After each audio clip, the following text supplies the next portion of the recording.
বাংলাদেশের সাথে সম্পর্ক নষ্ট হওয়ার পর কলকাতার ব্যবসায়ীরা পথে বসে গেছে, একই সাথে পথে বসেছে কৃষকরাও। বাংলাদেশ কলকাতার কৃষকদের জন্য বড় বাজার ছিল। সেই বাজার হাতছাড়া হওয়ার পরই কৃষকরা তাদের পণ্য বিক্রি করতে পারছে না।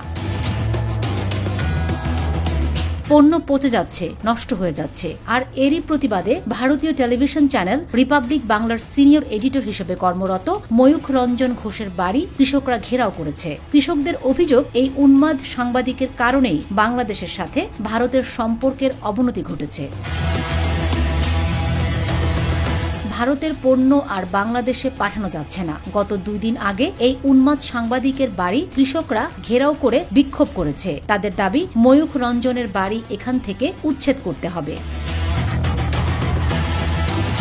বাংলাদেশের সাথে ভারতের সম্পর্ক নষ্টের পিছনে ময়ূখ রঞ্জনকে ভারতের শত্রু হিসেবে আখ্যা দিয়েছে তারা। তাদের কেউ কেউ দাবি তুলেছে, তার বাড়ি উচ্ছেদ করে সেখানে পাবলিক টয়লেট করতে হবে। বিষয়টি নিয়ে পুরো ভারত জুড়ে হাস্যরসের জন্ম দিয়েছে।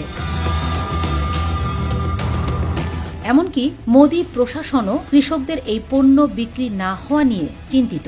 এ কারণেই তারা বাংলাদেশের সাথে এখন সম্পর্ক আবারও জোড়া লাগানোর চিন্তা করছে। বলা যায়, ভারতের সিদ্ধান্তই ভারতের জন্য কাল হয়ে দাঁড়িয়েছে।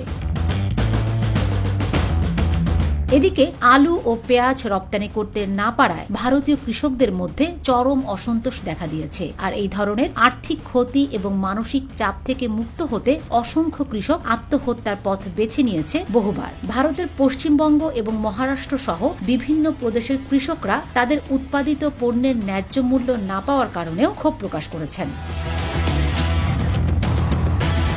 ভারতীয় কৃষকরা দাবি করছেন, রপ্তানি বন্ধ হওয়ার কারণে তাদের উৎপাদিত পণ্য 2.5 থেকে 3 টাকা দরে প্রতি কেজি বিক্রি করতে বাধ্য হচ্ছেন তারা। আর এই কম দামে বিক্রি করায় উৎপাদন খরচও তুলতে পারছেন না। রাস্তায় আলু এবং পেঁয়াজ ফেলে প্রতিবাদও করছে কৃষকরা।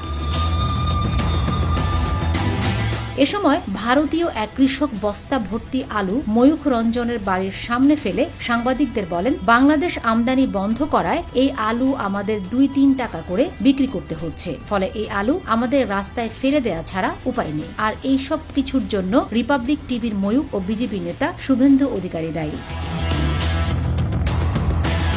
তবে কৃষকরা বলছেন, ময়ূখ রঞ্জন প্রতিনিয়ত মিথ্যা সংবাদের মাধ্যমে বাংলাদেশের সাথে ভারতের বাণিজ্যিক সম্পর্ক নষ্ট করেছে। আমদানি বন্ধ হওয়ায় আমাদের এখন ভিক্ষা করার মতো অবস্থা। এ সময় তাদের স্লোগান দিতে দেখা যায়, মিথ্যা খবর বন্ধ করো, কৃষকদের রুটি রুজির জবাব দাও।